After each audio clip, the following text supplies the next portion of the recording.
मौलाना की पॉलिटिक्स को इतनी सादगी से नहीं लेना चाहिए। IMF भी बहुत जोर देता है कि टैक्स लगाया जाए सिगरेट पे। टैक्स जो है वो ज़रूरत है मुल्क की। बिजली दा बिल माया। इंसान का पहला तारुफ उसका चेहरा होता है। आई चेकअप ना डेंटल चेकअप 6 मंथ्स में करवा लेना चाहिए। 4000 रुपये फीस देनी पड़ती है, लोग नहीं कराते।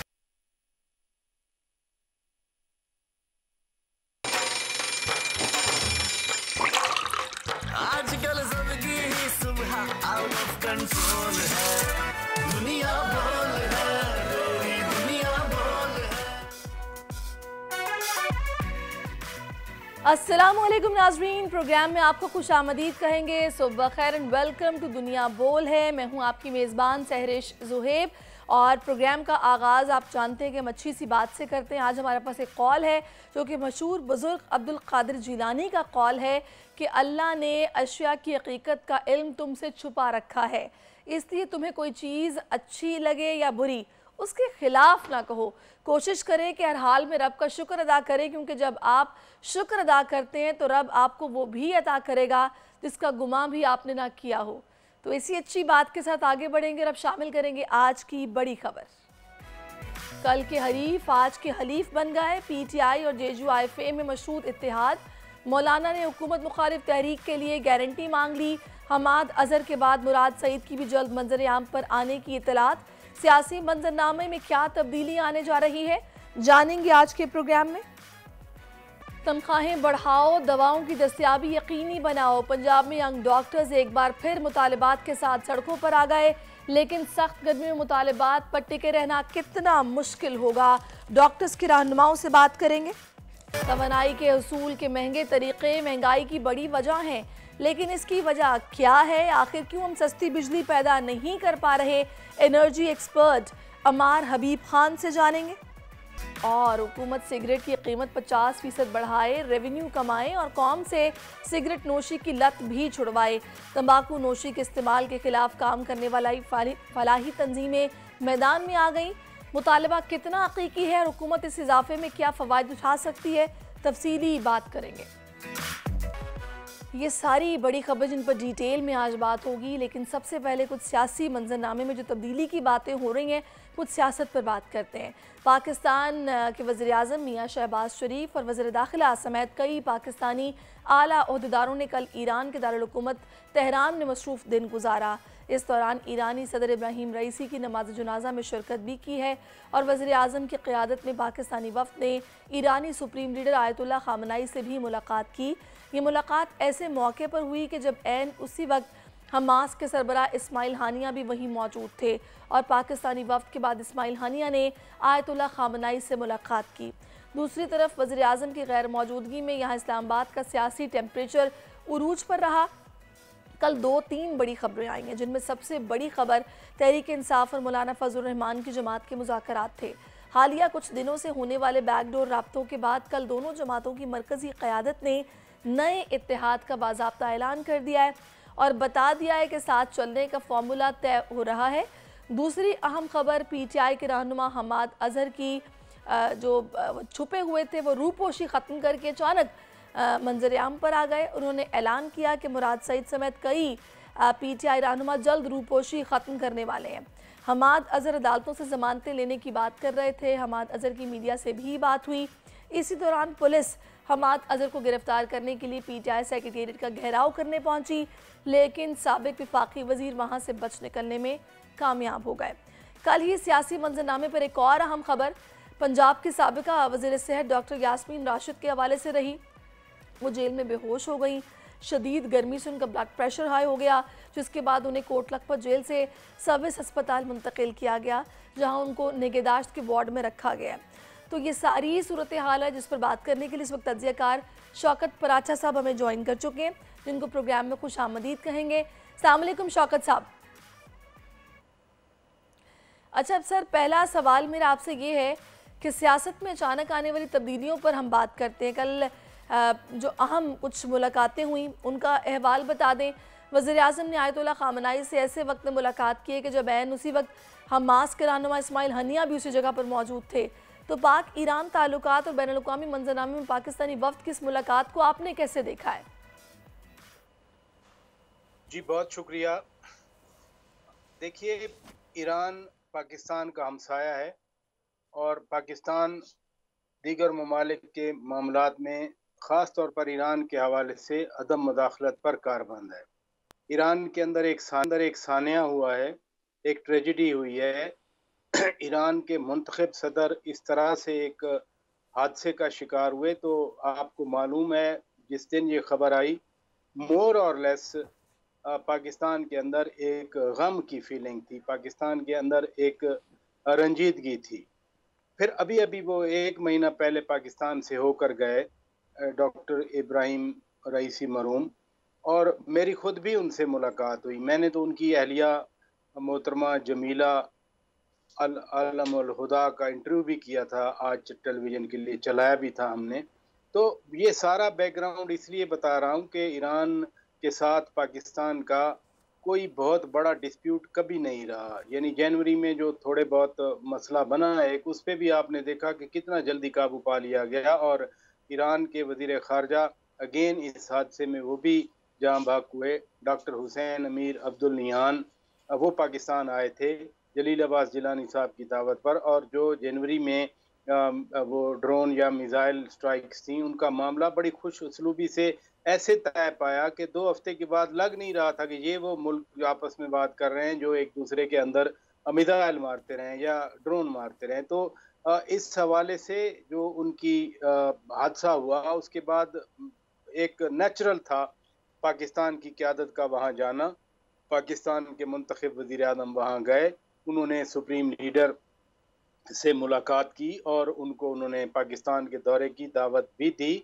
तो पाकिस्तान की तरफ से एक बहुत अच्छा बिल्कुल गुडविल आपने पराचा साहब बिल्कुल वाकई कभी भी कुछ तरह का डिस्प्यूट तो रहा ही नहीं ईरान और पाकिस्तान के दरमियान, और आगे ताल्लुकात मज़ीद बेहतरी की तरफ जाएंगे।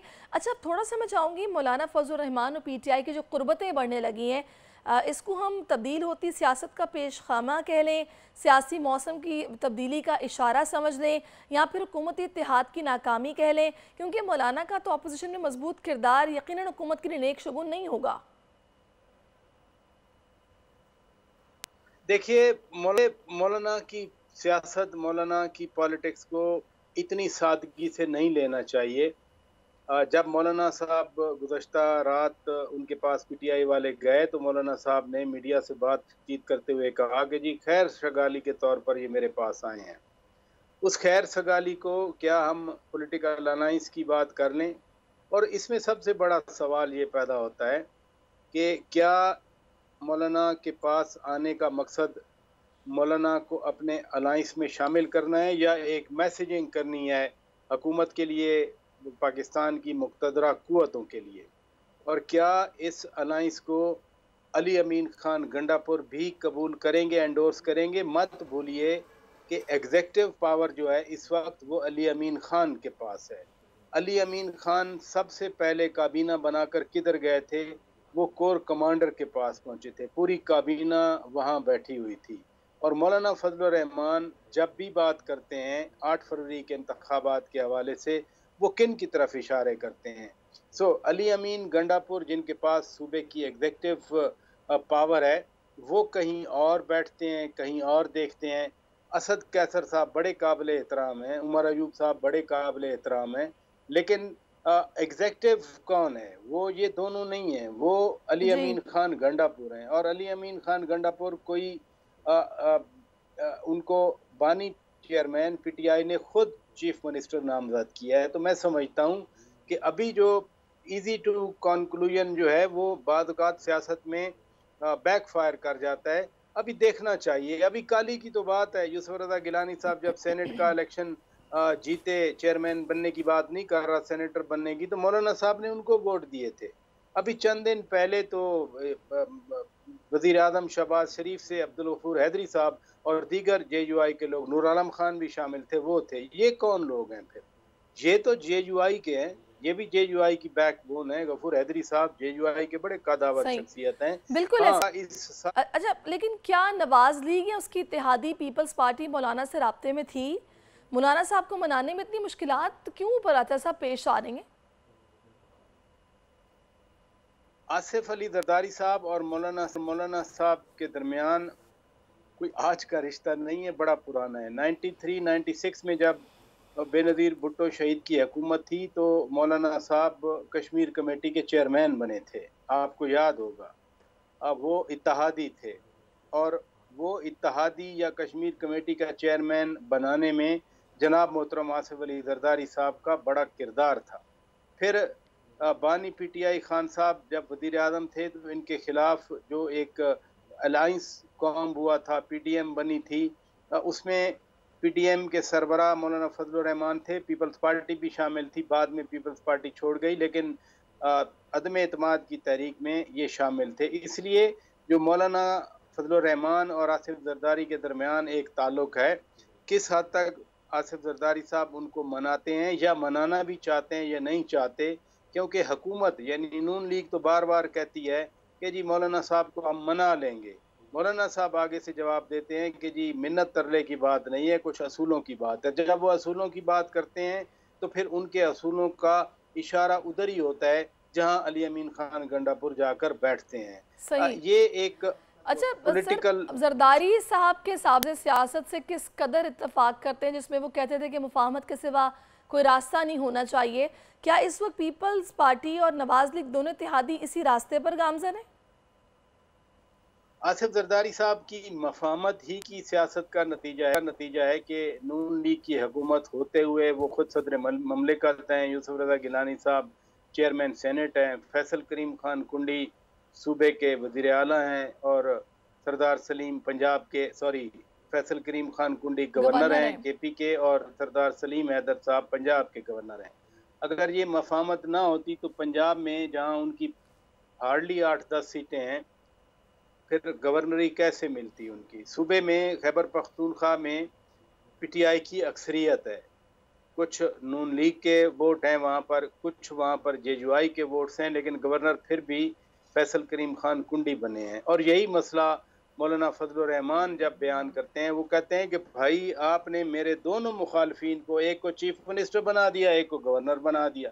तो मौलाना साहब के जो प्रॉब्लम जो वो समझते हैं उनके लिए खड़े किए गए हैं, यानी दोनों इसी हल्के से। मौलाना फजलुर रहमान साहब जहाँ इलेक्शन लड़ते हैं वो पिछली बार हारे, इस बार पिशीन से जाकर वो कौमी असम्बली के रुकन बने हैं, लेकिन वो डेरा इस्माइल खान से नहीं बने। और डेरा इस्माइल खान से जो उनके मुखालफिन हैं, एक गवर्नर साहब हैं और एक चीफ मिनिस्टर साहब हैं। तो मौलाना साहब को तो जो मसाइल दरपेश हैं वो तो बिल्कुल वाज़ेह बताते हैं मौलाना साहब, वो कुछ छुपाते नहीं हैं चीज़ें।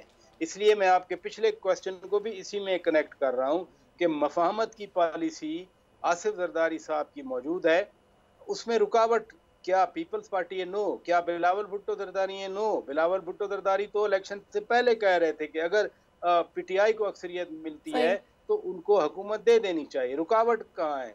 खुद खान साहब ने 8 फरवरी के इलेक्शन के फौरन बाद कह दिया। ठीक है पर राजा साहब बिल्कुल आपने सही कहा। एक और डेवलपमेंट हुई, अचानक हमाद अजहर मंजर आम पर आ गए, उसको आपने कैसा देखा? आप हमाद अजहर ये दावा करते दिखाई दिए कि जल्द दीगर रूपोश रहनुमा जो हैं, इश्तिहारी और मफरूर हैं, वो भी सामने आने वाले हैं। इस डेवलपमेंट को आपने कैसे देखा? मैं इतना काफ़ी नहीं है। लाहौर से वो इस्लामाबाद आ जाते हैं बड़े महफूज तरीके से, इस्लामाबाद में फिर वो ब्लॉगर से भी मिल लेते हैं, पार्टी सेक्रेटेरिएट में भी बैठे रहते हैं। जब वो यहाँ से निकल कर पेशावर की तरफ चले जाते हैं और कह कर के मैं वहाँ से ज़मानत लूँगा, तो उसके बाद पुलिस आती है। और वो भी उस वक्त जब यूएन का डेलीगेशन भी वहाँ पहुँचा है। तो एक और मजाक है इस सारे अमल के हवाले से, मैं इससे ज़्यादा क्या कह सकता।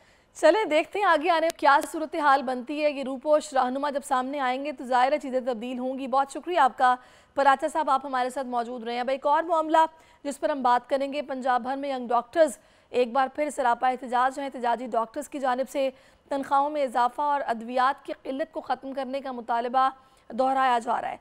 पंजाब के मुख्तलिफ शहरों में 2 दिनों से यंग डॉक्टर एसोसिएशन की जानिब से एहतजाजी मुजाहरे हो रहे हैं।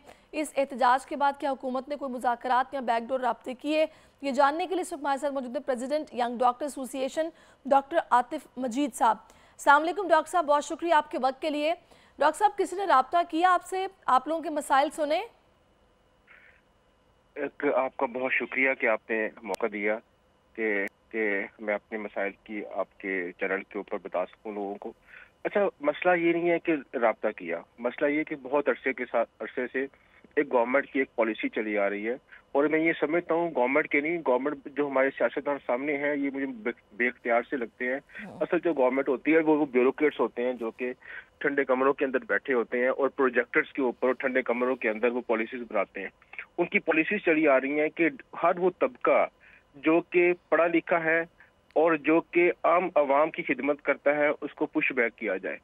ये राब्ता करते भी हैं, ये राब्ता करके मुआहदे भी करते हैं, और मुआहदे करके रिटर्न मुआहदे करके उन उन उन पर मुकर भी जाते हैं।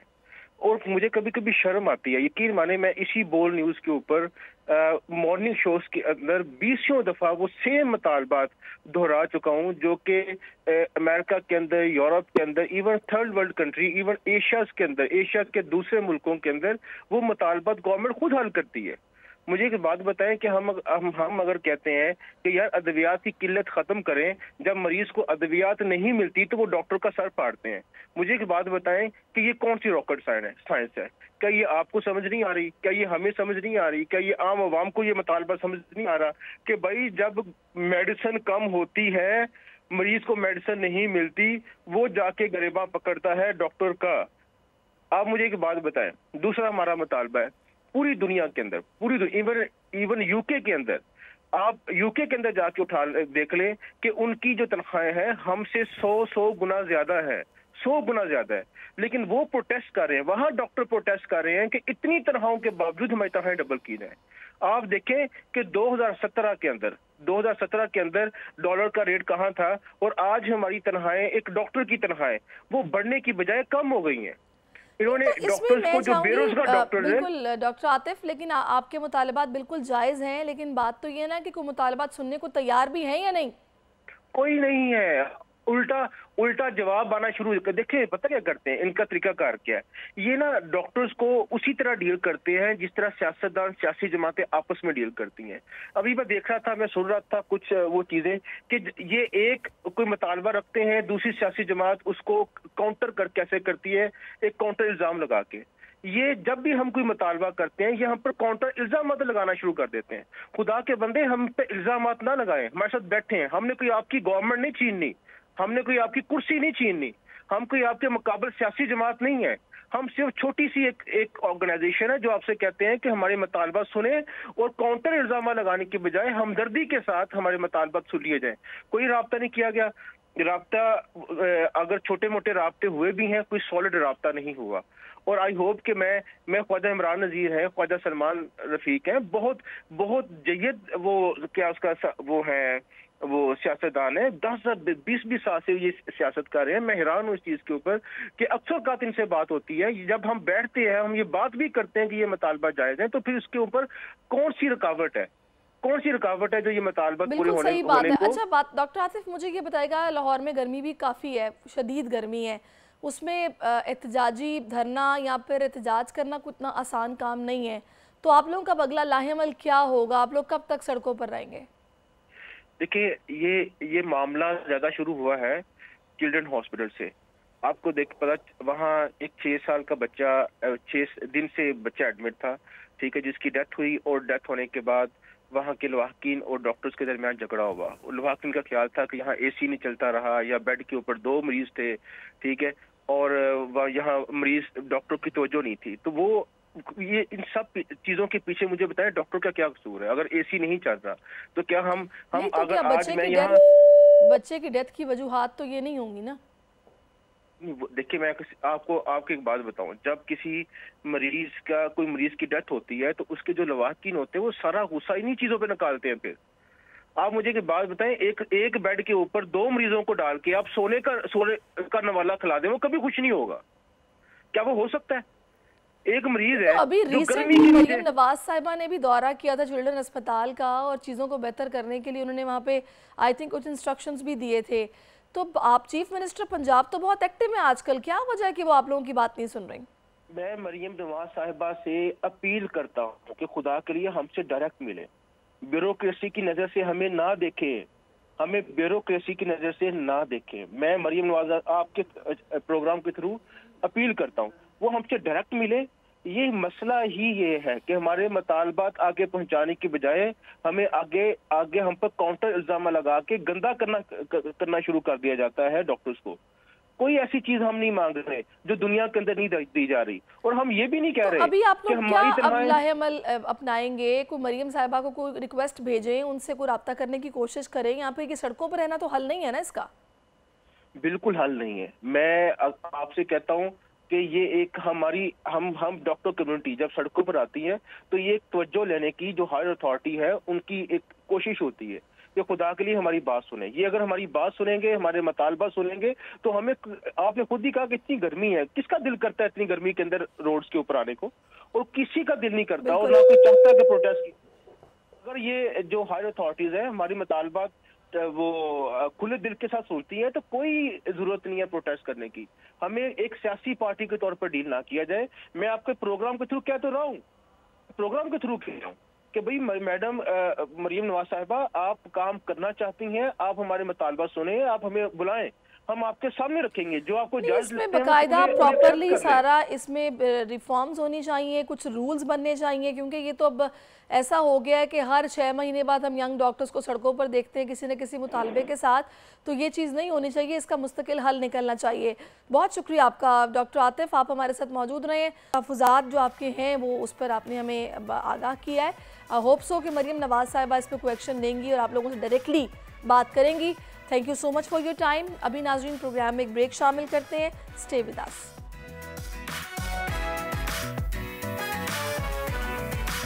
आजकल जिंदगी ही सुबह आउट ऑफ कंट्रोल है, दुनिया बोल है, तेरी दुनिया बोल है। जी वेलकम बैक नाजरीन। बड़े अहम मौजू पर हम बात करने जा रहे हैं, क्योंकि पाकिस्तान में सिगरेट की खुले आम और सस्ते दामों फ़रोख्त की वजह से नौजवान नस्ल बर्बाद हो रही है।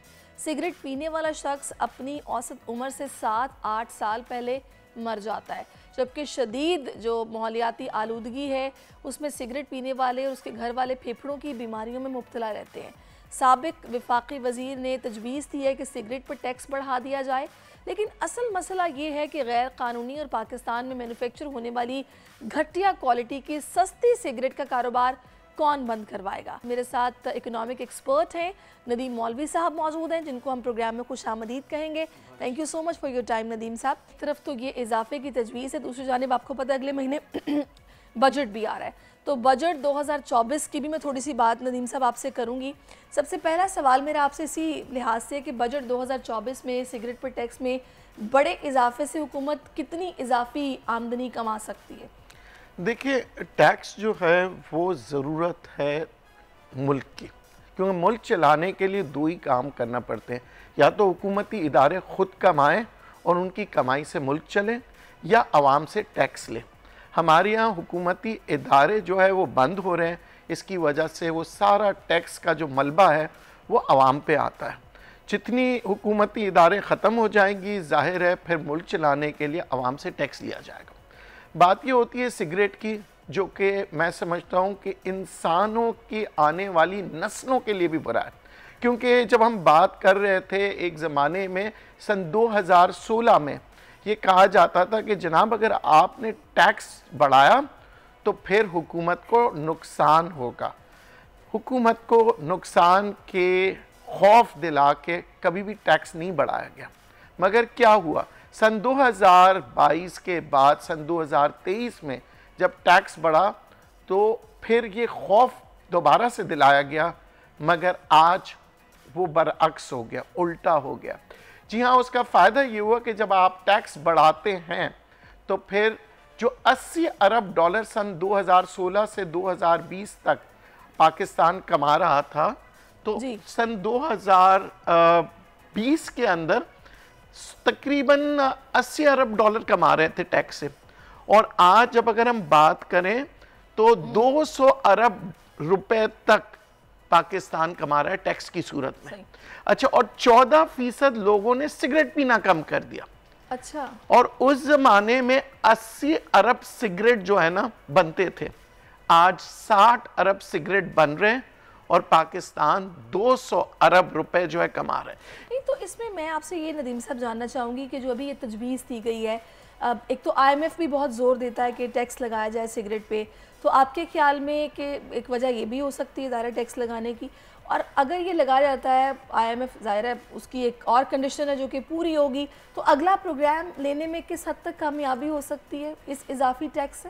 देखिए IMF ही नहीं बल्कि वर्ल्ड हेल्थ ऑर्गेनाइजेशन WHO की भी यही गुजारिश थी पाकिस्तानी हुकूमत से कि आप टैक्स बढ़ाते जाएं, यानी आप ये ना करें कि आपने कहा कि जनाब पिछले साल तो हमने टैक्स बढ़ा दिया, अभी हमें बढ़ाने की ज़रूरत नहीं है।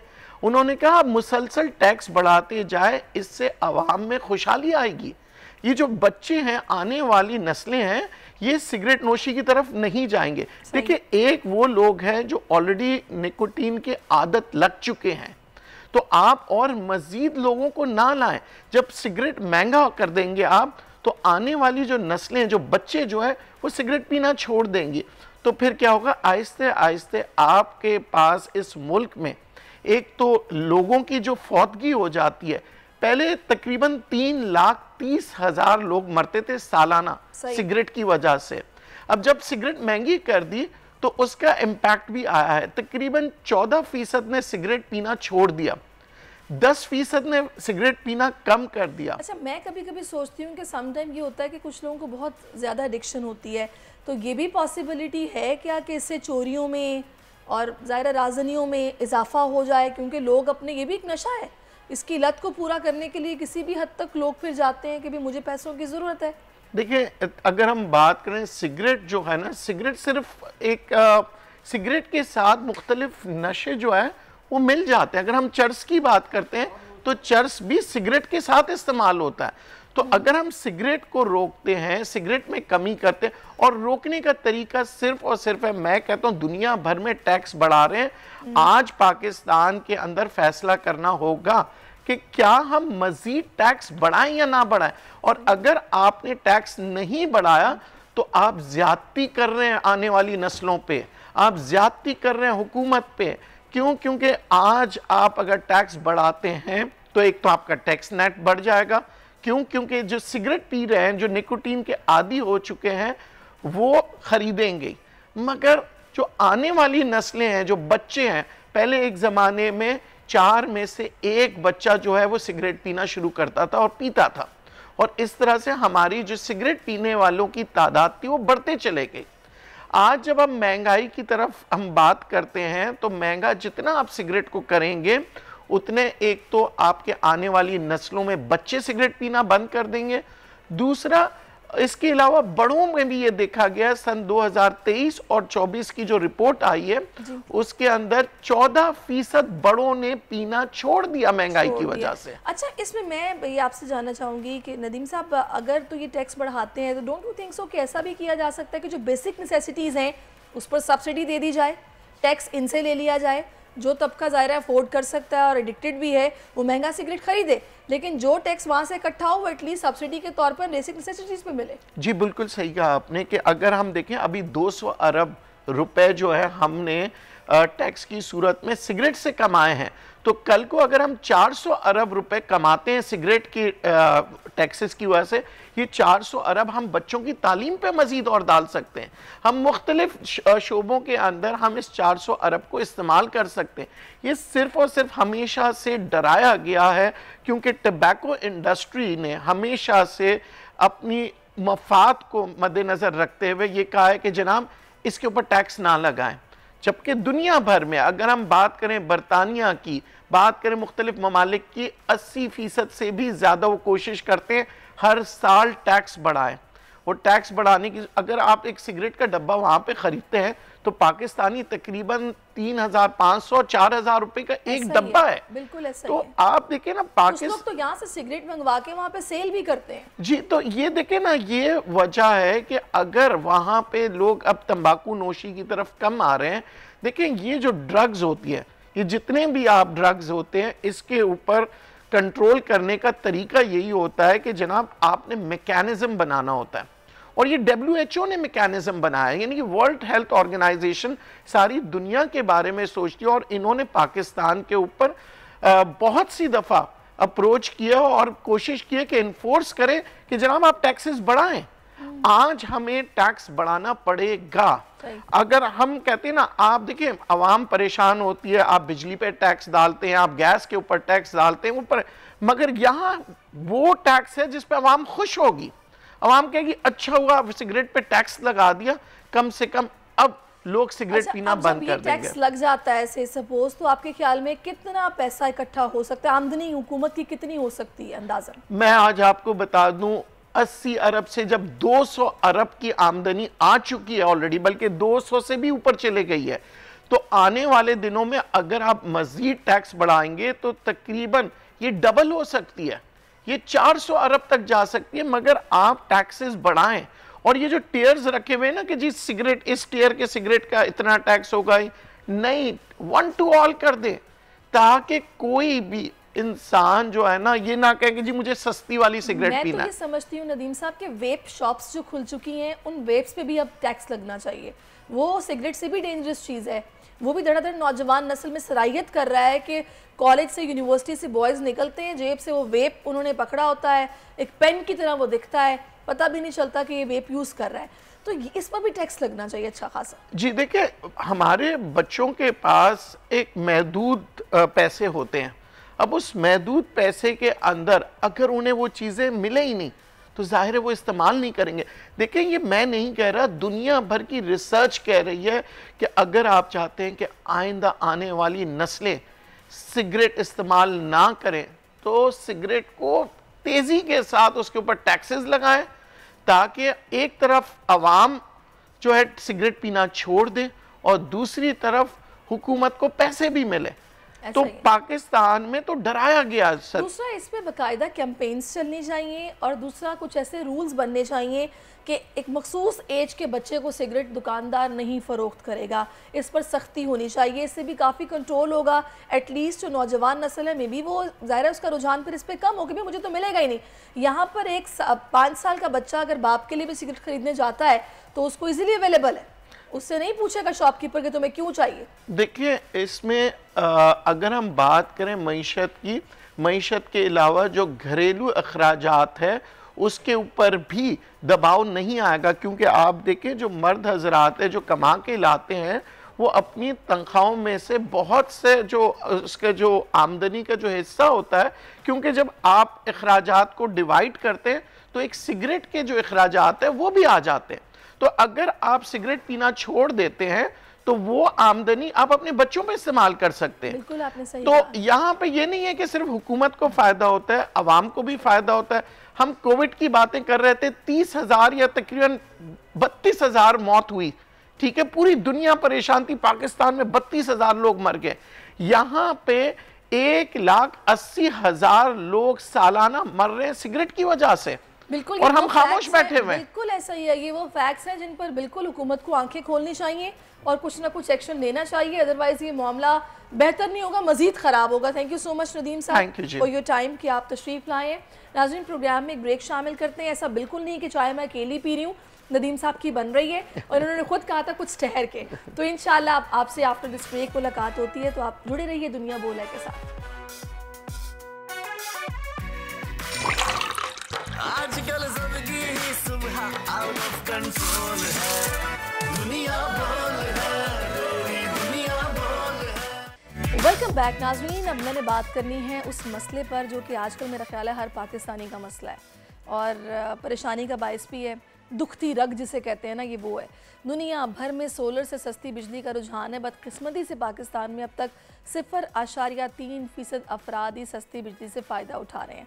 वो ममालिक जहाँ बिजली सस्ती भी है और बिजली की कोई कमी नहीं है, वहाँ भी सोलर और दीगर सस्ते ज़राए से तवानाई हासिल होती है, लेकिन पाकिस्तान में बिजली महंगी और नायाब होने के बावजूद लोग सोलर पर मुंतकिल नहीं हो रहे। एनर्जी एक्सपर्ट अमार हबीब साहब इस वक्त हमें ज्वाइन कर चुके हैं, जिनसे मैंने सस्ती बिजली पैदा करने के तरीके खुद भी सीखने और आपको भी सिखाने। अस्सलाम वालेकुम अमार साहब। अस्सलाम जी। अच्छा अमार साहब, थोड़ा सा कैमरे से पीछे हो जाएंगे ना तो हम आपको कम्प्लीटली देख पाएंगे, ऐसे आपका जो फेस है वो कुछ कट रहा है। अच्छा अमार साहब, पहले तो बहुत शुक्रिया आपके वक्त के लिए। मुझे ये बताइएगा कि हर दूसरा पाकिस्तान का शहरी ये सोच रहा है कि इस आखिरी जो ये महंगी बिजली, इसका हल क्या निकाला जाए। अभी रिसेंटली ख़बर आई कि जी सोलर जो पैनल्स लगाएंगे अपने घरों पे उनको भी टैक्स पे करना पड़ेगा, जो लगवाने का सोच रहे थे वो भी रुक गए हैं। तो अब इस मसले का हल क्या है? नहीं देखें, इसमें सोलर बिल्कुल लगवा सकते हैं, उसमें किसी किस्म का एडिशनल टैक्स नहीं लग रहा है। हाँ, उसमें ये अगर नेट मीटरिंग करते हैं कि आप ये बोलते हैं कि जी हुकूमत मुझसे सस्ती बिजली ख़रीदे भी, उस चीज़ पे जो है हुकूमत कह रही है कि जितनी पहले मैं आपको कीमत देता था उससे थोड़ी कम कीमत जो है मैं आपको दूंगा। असल चेंज ये हो रहा है, आप बिल्कुल अपने घर पे सोलर लगवा सकते हैं, पूरे दिन जो है आपके यहाँ जो है सूरज की तवानाई जो है उसको इस्तेमाल कर सकते हैं, किसी किस्म का उस पर कोई टैक्स नहीं है। हाँ, कीमत जो है उसकी तब्दील होने जा रही है। जिस केस में ये होता था कि हुकूमत जो है आपसे बिजली खरीदती थी, हुकूमत के पास ऑलरेडी अभी सरप्लस बिजली है, ज़्यादा बिजली है, तो जब उसके पास ज़्यादा बिजली है तो कोई रीज़न बनता नहीं है कि आपसे भी वो बिजली खरीद रहे। आप अपनी कंजम्पशन के लिए ज़रूर बिजली इस्तेमाल कर सकते हो, उसमें कोई बात नहीं, उसमें कोई मसला नहीं। अच्छा, इसमें अमार मेरा आपसे जानने का मकसद ये है कि देखिए सोलर हर कोई अफोर्ड नहीं कर सकता। सोलर की बात आप छोड़ दें, सोलर बहुत एक्सपेंसिव हो गया है अनडाउटेडली। मुझे ये बताएगा कि अब अगर मैं ये चाहती हूँ कि मेरे घर में बिजली का बिल गर्मियों में तकरीबन 70-80 हज़ार के करीब आता है, मुझे ऐसा क्या करना है कि एटलीस्ट ये बिल कुछ कम हो जाए, और कोई दूसरा ऐसा ज़राए हो जिसकी तरफ मुझे जाना चाहिए, अडॉप्ट करना चाहिए उसको, कि एटलीस्ट मेरा ये बचत तो हो। देखें, ये एक जो है ना, ये काफ़ी आपने मुश्किल सवाल करा है। इसमें सबसे पहले चीज़ तो ये है कि अगर जितना भी छोटा मोटा सोलर लगा सकते हैं आप, ठीक है, इवन अब जो है नए एयर कंडीशनर भी आ रहे हैं जो कि सोलर के ऊपर चल सकते हैं, तो उस पर आहिस्ता आहिस्ता करके शिफ्ट हो जाएं। दूसरी चीज़ एफिशिएंसी की होती है। हमारे इवन घर की जो वायरिंग होती है, जो घर की बहुत सारी लाइट्स होती हैं, वो बहुत इनएफिशिएंट होती हैं। सिर्फ उन्हीं को अगर हम तब्दील कर दें, जैसे घर पर जब अगर ट्यूबलाइट जल रही होती है, बल्ब जल रहे होते हैं, उन्हीं को आप एलईडी पे शिफ्ट कर देते हैं, उससे काफ़ी ज़्यादा जो है बिल कम हो जाता है। तो एफिशिएंसी जो है वो बहुत ज़रूरी है। मगर इसमें ये है कि आगे जाके बिजली के बिल ऐसे नहीं है कि कम हो जाएंगे, थोड़े बढ़ेंगे ही, तो आपने कंजम्पशन जो है हमने अपनी वो थोड़ी कम ही रखनी होगी, और जितना कोशिश करना है सोलर पे शिफ्ट हो सके। अच्छा, जितना आप एक हल तो ये बता रहे हैं। अच्छा, इससे पहले मुझे वो वक्त याद है, पाकिस्तान में एक ऐसा वक्त भी था कि जब सस्ती बिजली बना करती थी, बिल्स इतने नहीं आया करते थे, क्योंकि बिजली महंगी हुई। इंडस्ट्रियल जितने भी लोग हैं उन्होंने अपनी प्रोडक्ट्स के रेट्स बढ़ा दिए कि जी बिजली महंगी है, कॉस्ट जो इसकी जो कॉस्ट है प्रोडक्शन की वो बढ़ गई है, तो आपको जनाब चीज़ें महंगी मिलेंगी। तो ये एक ऐसा बुनियादी मसला है कि जिस पर अगर हुकूमत ने काम ना किया या फिर इस पर कुछ ना सोचा गया, तो आगे आने वाले वक्त में बस चीज़ें मज़ीद महंगी होंगी, सस्ता कुछ नहीं होगा। मुझे इस हवाले से बताएगा कि वो जो पहले वाले ज़राए थे उन पर वापस क्यों नहीं आया जा रहा, हुकूमत क्यों नहीं इस हवाले से सोच रही है? आपका क्या इस पर ओपिनियन है?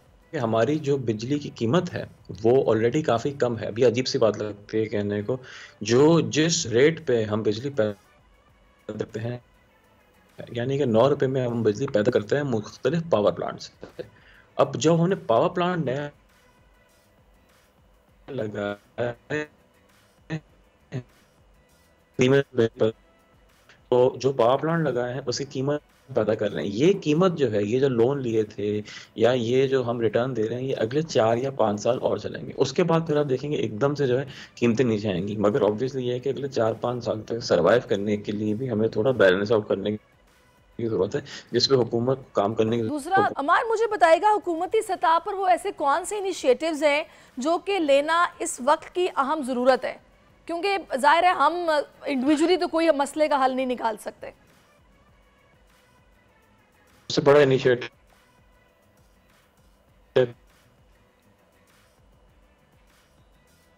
आई थिंक ऑन कॉल अगर बात हो जाए तो ज़्यादा बेहतर है, ताकि बात तो एटलीस्ट समझ आए।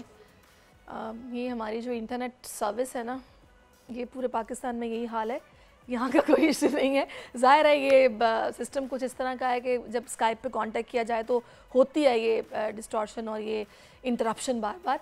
तो अमार से हमने जानना है कि दुनिया भर में कहीं ये प्रॉब्लम नहीं है, हमें बिजली ख़रीदनी भी पड़ती है, फिर आगे से महंगी बेचनी पड़ती है, तो एटलीस्ट इसका कोई हल निकलना चाहिए। आखिर कब तक ऐसे चलेगा कि हम लोग पानी ज़ाया करते रहेंगे, डैम्स बनेंगे नहीं, बिजली हमारी अपनी नहीं होगी, फिर वही डिमांड सप्लाई का प्रॉब्लम, फिर वो जनाब महंगे तेल पे बिजली बनती है, गैस पे बिजली बनती है, गैस भी यहाँ पर नायाब हो गई है। दुख इस बात का है कि भारी भरकम हम बिल अदा करते हैं और बिजली जनाब हमारे यहाँ इस तरह आती है कि कभी उसके जो वोल्टेज हैं वो कम होते हैं और कभी ऐसा होता है कि जनाब बिल पे करने के बावजूद हम लोड शेडिंग घंटों घंटों की बर्दाश्त करते हैं। जी अमार, मुझे बताइएगा वो ऐसे कौन से स्टेप्स हैं जो कि अभी इस वक्त की अहम ज़रूरत है? पाकिस्तानियों, ये इंटरनेट चाह रहा है कि हमें ना इस मसले का कोई हल मिले, हम लोग ना परेशान ही रहें, तो हम पूरी कोशिश करते हैं कि आगे थोड़ा सा चल के ना अमार से फिर से रब्ता करें, उनसे जानें, उनके वो एनर्जी एक्सपर्ट हैं। इंशाल्लाह आज नहीं तो कल लाजमी फिर से कांटेक्ट करेंगे और जानेंगे कि इस मसले का क्या हल निकल सकता है। अब मेरे पास एक बड़े ज़बरदस्त मेहमान मौजूद हैं जो कि इन दिनों काफ़ी वायरल हो रहे हैं, सोशल मीडिया पर उन्होंने धूम मचाई हुई है। पाकिस्तानी सिंगर हैं फ़हीम साजिद। सूफ़ी और इलाकाई मौसीक़ी का उभरता हुआ नाम फ़हीम साजिद कौन है और अचानक सोशल मीडिया पर इनका फेम इतना क्यों बढ़ गया है, और हम इन्हीं की ज़ुबानी सुनेंगे। अस्सलाम वालेकुम फ़हीम। वालेकुम अस्सलाम। बहुत अच्छा लग रहा है आप आज हमारे साथ मौजूद हैं।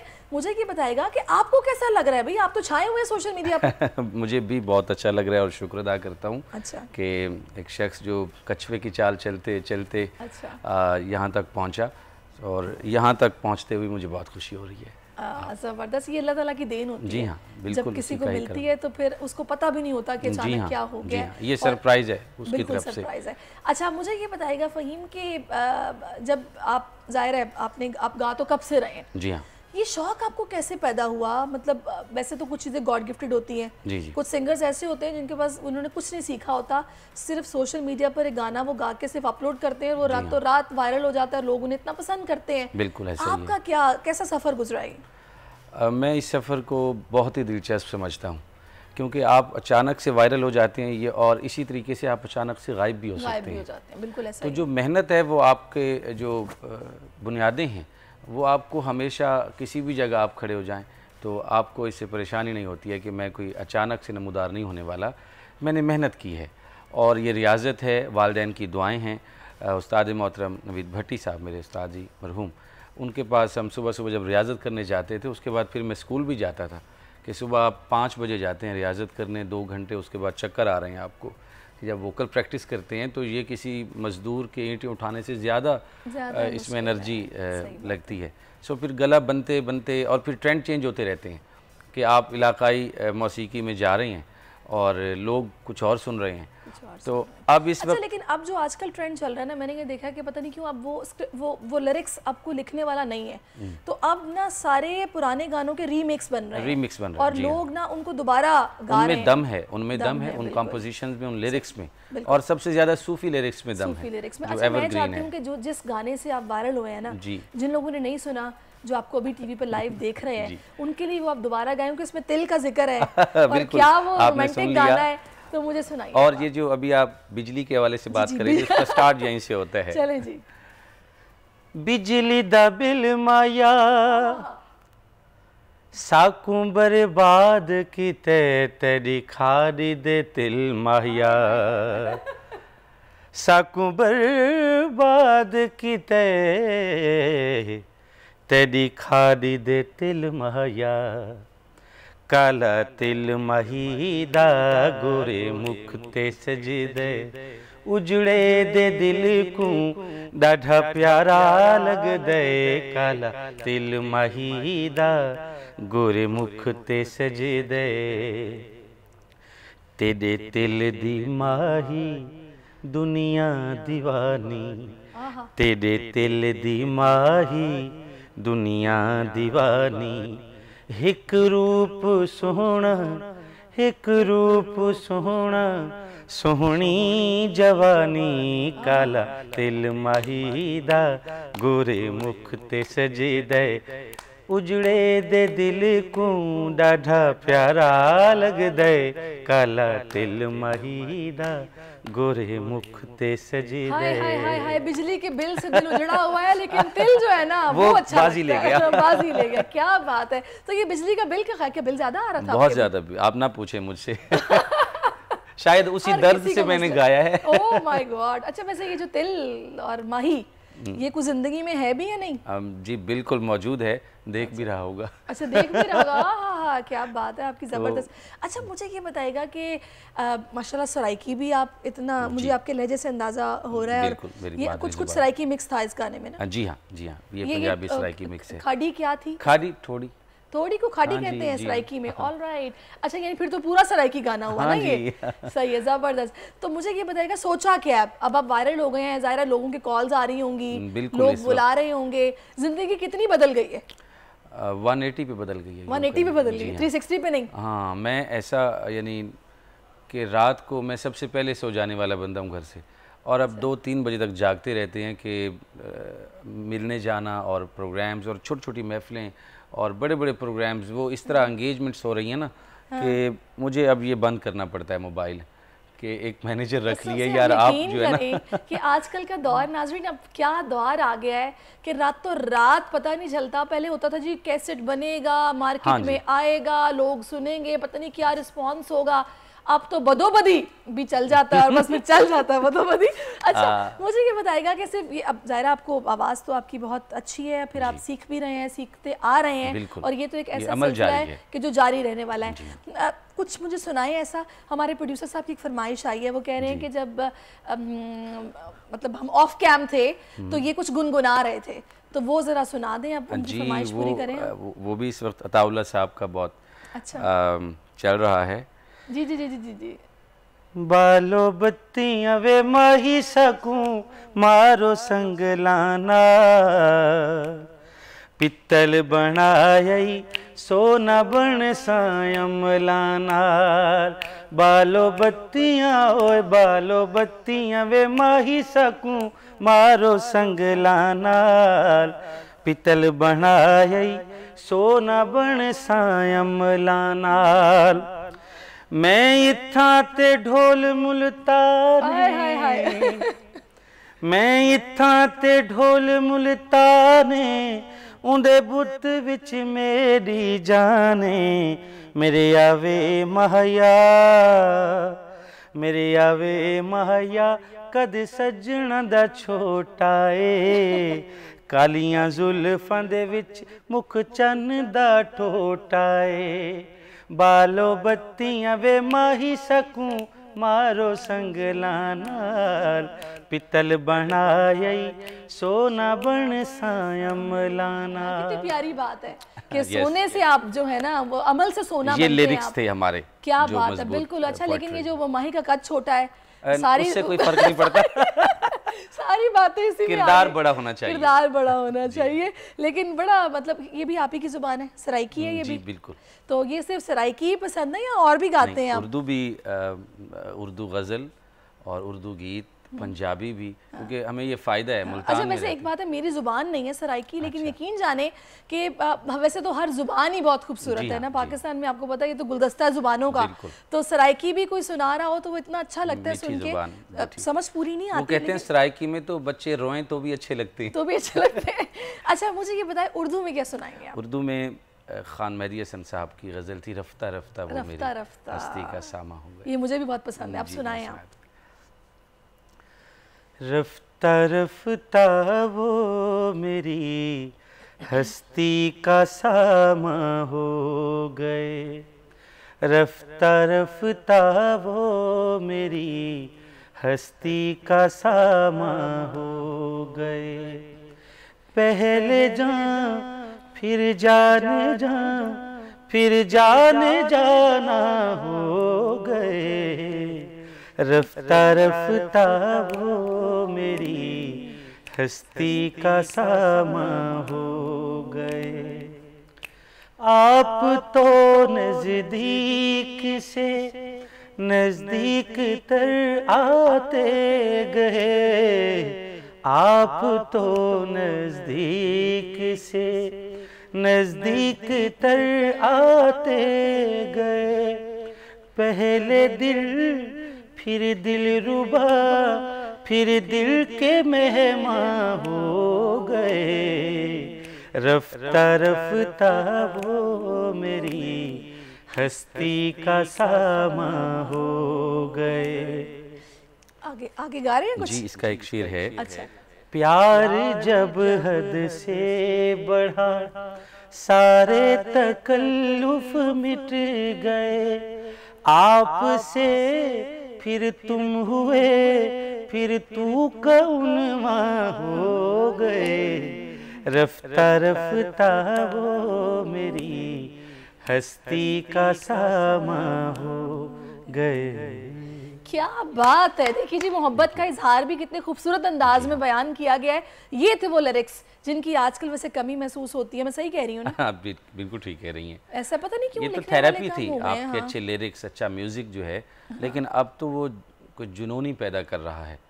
और जिस तरह बदोबदी का आपने तज़किरा किया, तो हम वो भी बदोबदी उससे लोग मुतासिर एक्सेप्ट कर रहे हैं। ऐसा है वैसे, मतलब वो ये ऐसा, फिर वही बात है ना कि वो एक चीज़ आएगी ऐसी, चलो जी वायरल हो गई, लेकिन कुछ टाइम के बाद नहीं आएगी तो लोग भूल जाते हैं फिर। बिल्कुल, उसको उतनी ही जल्दी भूलते हैं।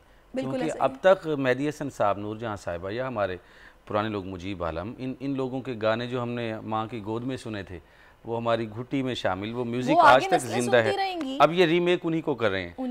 ये बदोबदी भी वो रीमेक है। हाँ बिल्कुल ऐसा ही है, वो पुराना गाना था। लेकिन इसको कौन रीमेक करेगा? चले, ये एक अलग डिबेट है। अच्छा, मैं थोड़ा सा बता दूं नाज़रीन आपको फ़हीम साहब के बारे में कि ये जनाब सिर्फ गायकी नहीं कर रहे हैं, माशाल्लाह इसके साथ साथ अपना एमफिल कंप्लीट कर चुके हैं, पीएचडी की तरफ जा रहे हैं, शोज़ कर रहे हैं, और शोज़ के साथ साथ ये मतलब ना सिर्फ थिएटर वाली साइड पे बल्कि ऑन स्क्रीन शोज़ भी कर रहे हैं। तो फ़हीम साहब मुकम्मल तौर पर छाए हुए हैं। तो ये किस तरह मुमकिन हुआ, हॉर्टिकल्चर, फ्लोरिकल्चर और फिर जनाब गायकी भी? मतलब ठीक है, फूलों का थोड़ा सा कनेक्शन तो है म्यूज़िक के साथ, लेकिन इतना कि पीएचडी कर रहे हैं आप? तो ये थोड़ा नहीं, ये बहुत ज़्यादा है कि अब तहकीक हुई है कि ये पौधे भी गाते हैं। अच्छा, इनके अंदर भी रक्स होता है। हाँ, ये जितने फनकार होते हैं ना पैदाइशी, वो समझ सकते हैं, फितरत के साथ हम जुड़े हुए होते हैं।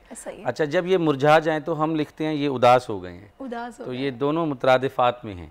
तो मैं जब एमफिल कर रहा था तो उस दौरान भी मैं स्टेज पे गा रहा था, यूनिवर्सिटी के इवेंट्स बहुत सारे, वो सारे मैं ही करता था।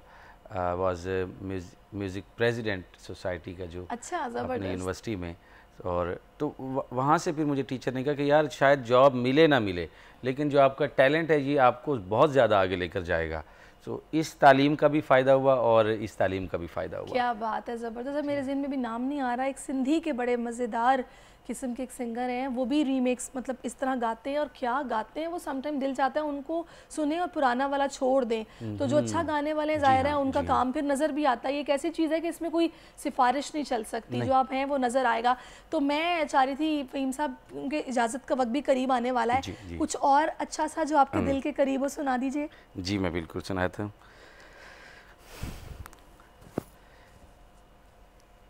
ये रातें, ये मौसम, नदी का किनारा, ये चंचल हवा। ये रातें, ये मौसम, नदी का किनारा, ये चंचल हवा।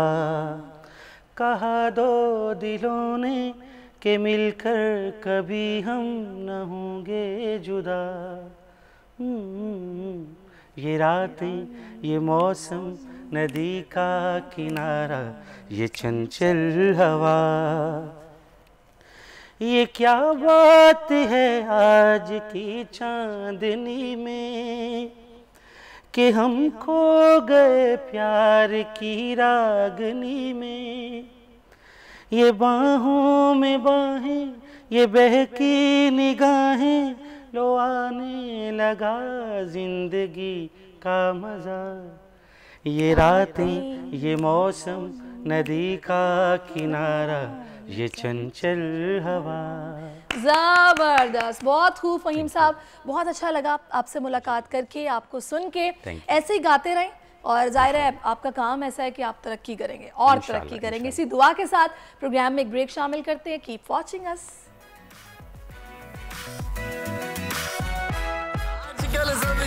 सुबह आउट ऑफ कंट्रोल है, दुनिया बोल है, दुनिया बोल है। जी वेलकम बैक नाज़रीन। अभी जिस मौजू पर मैं बात करने जा रही हूँ ये भी बड़ा इंपॉर्टेंट मौजू है, क्योंकि इंसान का पहला तारुफ उसका चेहरा होता है और दांत उसका अहम हिस्सा होते हैं, बहुत कंट्रीब्यूट करते हैं आपकी ब्यूटी में। ख़ास तौर पर अच्छे चमकदार और सीधे दांत मुस्कुराहट की खूबसूरती होते हैं, जबकि दांतों का टेढ़ापन या उसका कुछ हिस्सा टूट जाना एक ऐसा मसला है जिसका हल ज़रूरी है। अमूमन बच्चे इस मसले का ज़्यादा शिकार हैं और अगर बर वक्त तवज्जो ना दी जाए तो ऐसे दांत बड़े होकर उनकी शख्सियत को मुतासर करते हैं। बेहंगम दांतों की सफाई भी बड़ी मुश्किल है और अगर दांत का कोई हिस्सा टूट जाए तो नई परेशानी खड़ी हो जाती है। दूसरा, प्रेगनेंसी में हम ये देखते हैं कि बहुत सारी ख़वातीन को दांतों के गम्स के प्रॉब्लम्स होते हैं, जो कि समटाइम कुछ ख़वातीन एड्रेस करती हैं, कुछ समझती हैं कि शायद ये वैसे ही मुझे कोई प्रॉब्लम हो गया है, इसका प्रेगनेंसी से कोई लिंक नहीं है।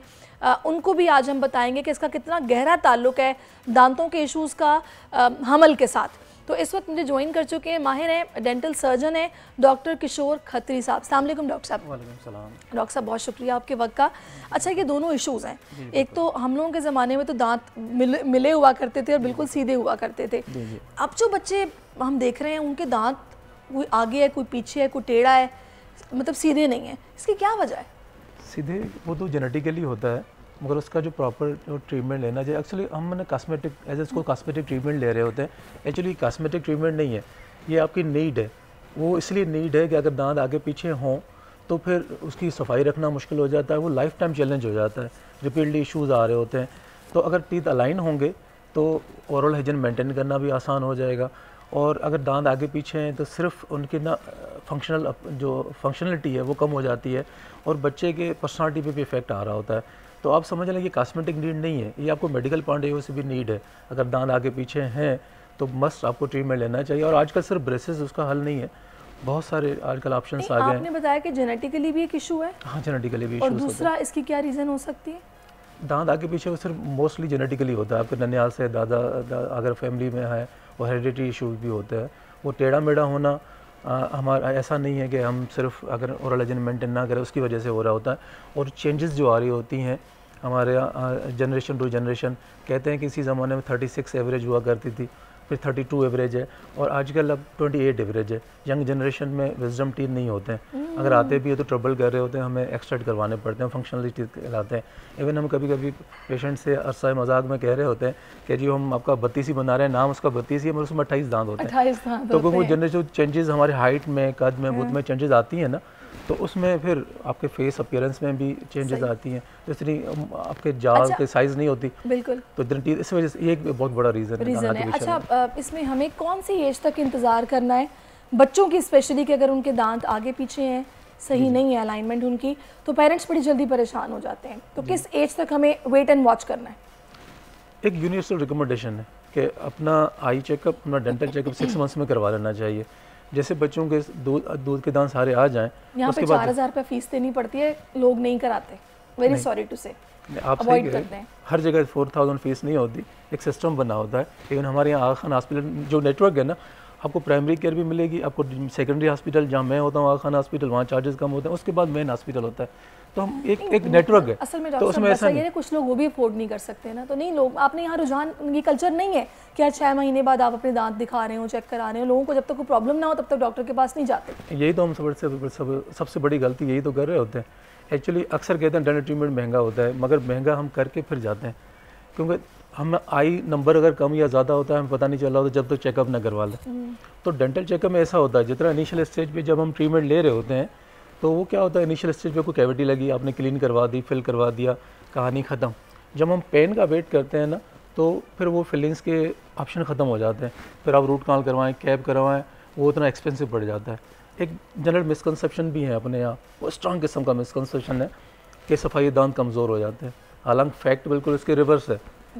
कमज़ोर क्लीनिंग से नहीं होते, कमज़ोर जो दांतों पे स्ट्रेन आता है, किसी के सलाइवा मिनरल्स आ जाते हैं या किसी के ज़रूरी दांत पीसने की आदत होती है, हाँ उसको ग्राइंडिंग कहते हैं, ब्रुक्सिज्म कहते हैं। जब आपके ऊपर वर्कलोड हो, जब आपके ऊपर आप टेंस सिचुएशंस में हो, उसमें बहुत ज़्यादा ग्राइंड कर रहे होते हैं, तो उसका भी ट्रीटमेंट है। उसके लिए आपको नाइट गार्ड पहनना होता है रात में, जैसे बक्सर सॉफ्ट, उससे ये अगर टीथ नहीं घिस रहे होते हैं, वो सिर्फ आपका एस्थेटिकली इफेक्ट नहीं आ रहा होता है, उसका आपके जॉइंट पे इफेक्ट पड़ रहा होता है, आपका माइग्रेन एग्रीवेट हो रहा होता है, बहुत सारे मेडिकल पुराने वक्तों में तो डॉक्टर साहब हम देखते थे कि बड़े बूढ़े भी अपने दांतों से बॉटल का जो वो कैप है वो ओपन कर लेते थे और गन्ना हालांकि कितना सख्त होता है, आजकल के बच्चों से गंडेरियाँ नहीं खाई जाती, तो ये दांत इतने कमज़ोर पता नहीं क्यों हो गए कि हमारा जो खाना पीना है वो चेंज हो गया।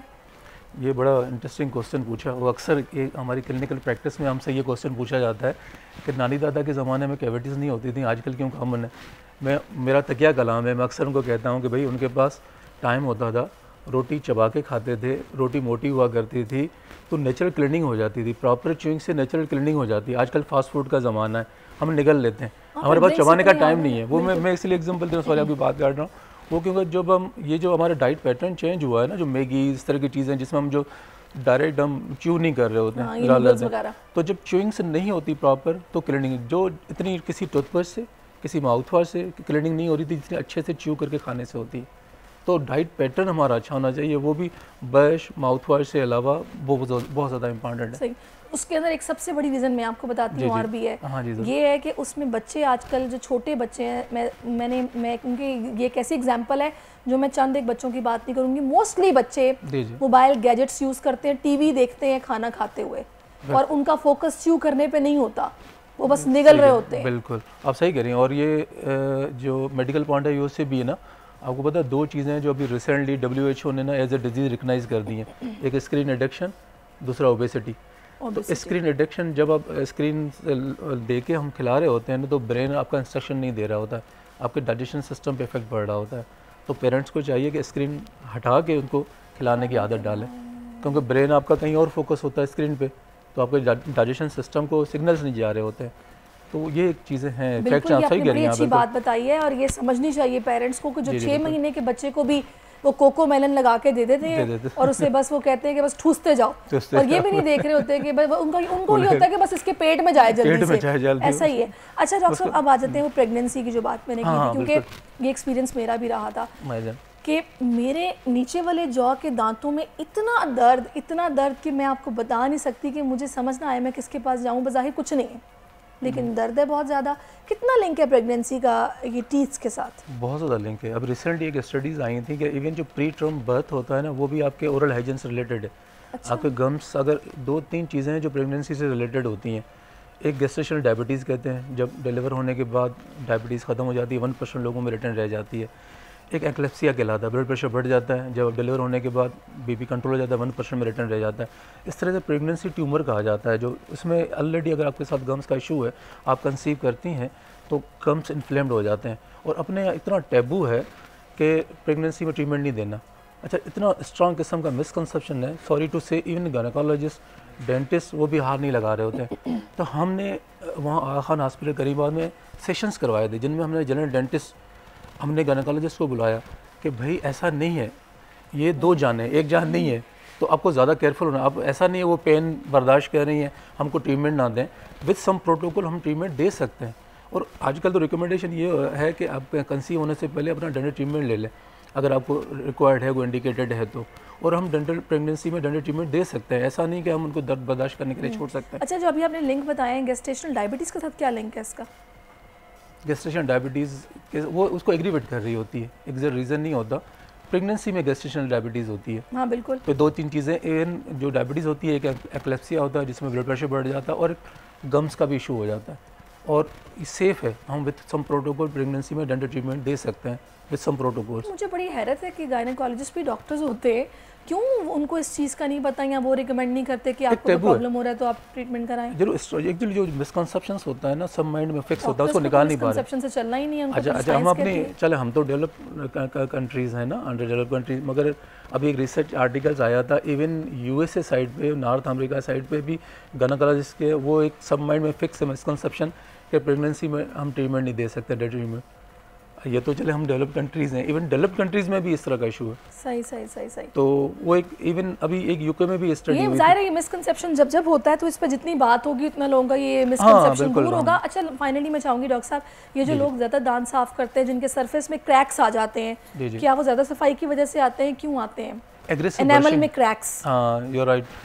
एग्रेसिव ब्रशिंग, एक ही डायरेक्शन में हम जो कंटिन्यूस कर रहे होते हैं, हार्ड हम इतना बस क्लीन कर रहे हैं। एक्चुअली हमें ये नहीं, वो हार्ड ब्रशिंग करने से क्लीनिंग नहीं होती, फर्मली या जेंटली क्लीन करने से, सॉफ्ट ब्रश यूज़ करें, और सर्कुलर होना चाहिए आपका। और डोंट डू लाइक दिस। ये आप करते रहेंगे तो आप सेल्फ हार्म कर रहे हैं, सेल्फ डिस्ट्रक्शन। बहुत बुरा लग भी जाता है कि बड़ी ब्लीडिंग होती है, तो ब्लीडिंग होती है, ब्लीडिंग के काजेज। हाँ जी भाई, टाइम दें, 2 to 3 मिनट्स दें। और आइडियल टाइमिंग्स जो होती हैं, अगर आप बेड टाइम ब्रश कर रहे हैं तो फिर आप ब्रेकफास्ट के थोड़ी देर की बात करें, फ़ौरन ना करें। ये आइडियल टाइमिंग्स है, अगर इसको आप अच्छे से फॉलो करें, रेगुलर का आपका चेकअप होता रहे 6 मंथ, तो मैं समझ के बाद और सोने से पहले, सोने से पहले बिल्कुल ये आइडियल टाइम है। और दूसरा ये है कि 2 to 3 मिनट्स आप कह रहे हैं। हाँ 2 to 3 टू डू। हाँ और ब्रश कितने अरसे में चेंज करना है?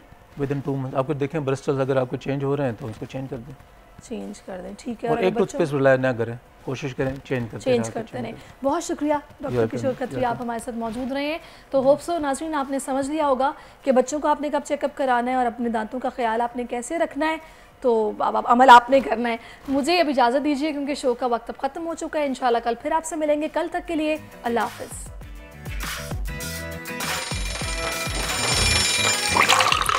आजकल सबकी ही सुबह आउट ऑफ कंट्रोल है, दुनिया बोल है, दुनिया बोल। सब्सक्राइब करें और बेल दबाएं ताकि कोई खबर रह न जाए।